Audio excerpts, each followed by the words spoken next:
नमस्कार साथियों, आज हम बात करने वाले हैं हमारे एसी कोच में लगे हुए आरसी फिल्टर के बारे में।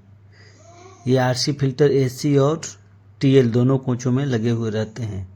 तो चलिए देखते हैं। ये हमारा कोच है और देखिए यहाँ पे हमारा आरसी फिल्टर लगा हुआ है। ये K44 के बगल में आरसी फिल्टर लगा हुआ है। तो हम आरसी फिल्टर का मतलब क्या होता है। आरसी फिल्टर का फुल फॉर्म होता है रेजिस्टेंस कैपेसिटर, यानी कि इसका मुख्य रूप से उद्देश्य है रेजिस्टेंस को कैपेसिट करना, यानी कि उसको संभालना।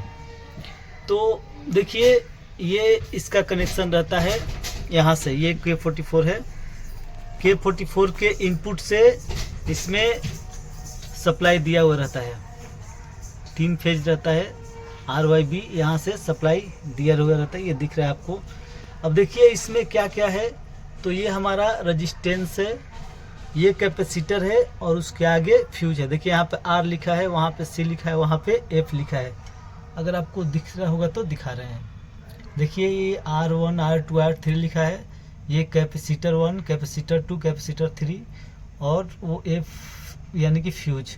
ऐसे ही इसके नीचे भी एक पट्टी सेम रहता है। देखिए दो है, यानी कि एक कोच के लिए 2 कैपेसिटर लगा हुआ रहता है। तो कैपेसिटर ये लगाने का क्या उद्देश्य है। जैसे अगर आप पुराने होंगे या बहुत दिनों से काम करते होंगे तो आपको पता होगा कि जब हमारी LHB गाड़ी आई तो उस समय LHB को EOG मोड पर चलाया जाता था। यानी EOG बोले तो इंडोर जनरेशन, यानी कि जनरेटर कार के द्वारा सप्लाई दिया जाता था।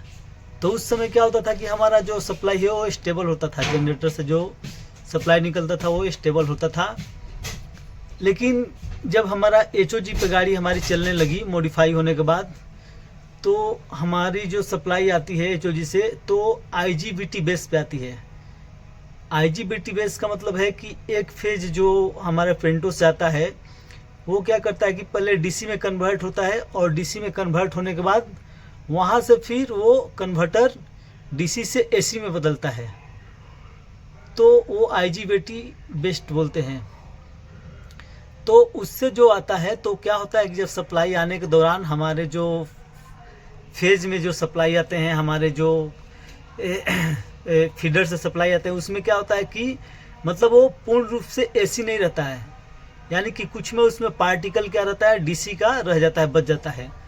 तो उस दौरान क्या होता है कि हमारे जो इक्विपमेंट है वो चलाने में कठिनाइयाँ होती है। तो इसलिए क्या होता है कि ये आरसी फिल्टर लगाया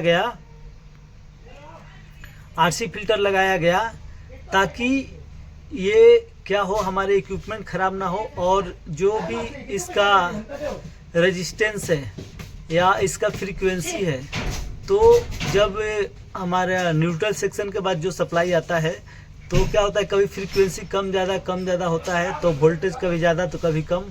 तो इस हिसाब से इस आरसी फिल्टर को लगाया गया है ताकि ये उसको क्या करे, ऑब्जर्व करे।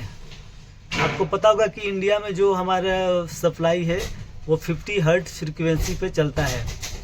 तो इस मॉडल पे इसको बनाया गया आरसी फिल्टर का कि हमारे इक्विपमेंट ख़राब ना हो और ये जो भी अशुद्धि है, यानी कि फ्रीक्वेंसी में क्या होता है, पावर फैक्टर है जो कम ज़्यादा होता रहता है, यानी कि अनबैलेंस होने लगता है।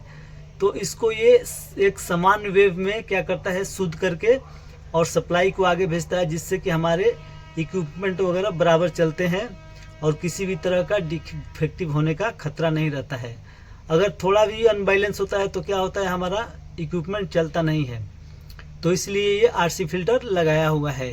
यानी कि HOG मोड पर जब हमारी गाड़ी रहती है तब ये लगाना ज़रूरी रहता है। अगर DG मोड पर चलेगा तो हमारा आरसी फिल्टर लगाने का कोई ज़रूरत नहीं है।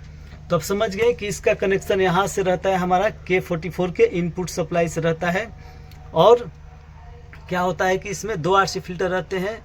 एक में 3 कैपेसिटर, 3 रेजिस्टेंस और 3 फ्यूज लगे हुए रहते हैं। और इसको ग्राउंड करके एक इधर से देखिए ये अर्थ के माध्यम से अर्थ को इधर दे दिया जाता है। इस तरह हमारा आरसी फिल्टर का काम है। अगर कभी कभी हमारा आरसी फिल्टर डिफेक्टिव हो जाता है तो क्या करेंगे हम, यहाँ से जो ये कनेक्शन है तीनों फेज RYB तीनों को निकाल के और इसको टेपिंग कर देंगे और ये इसको हटा देंगे कनेक्शन। तो अगर हमारा ये वीडियो अच्छा लगा चैनल को सब्सक्राइब करें, लाइक करें और कमेंट करना ना भूलें।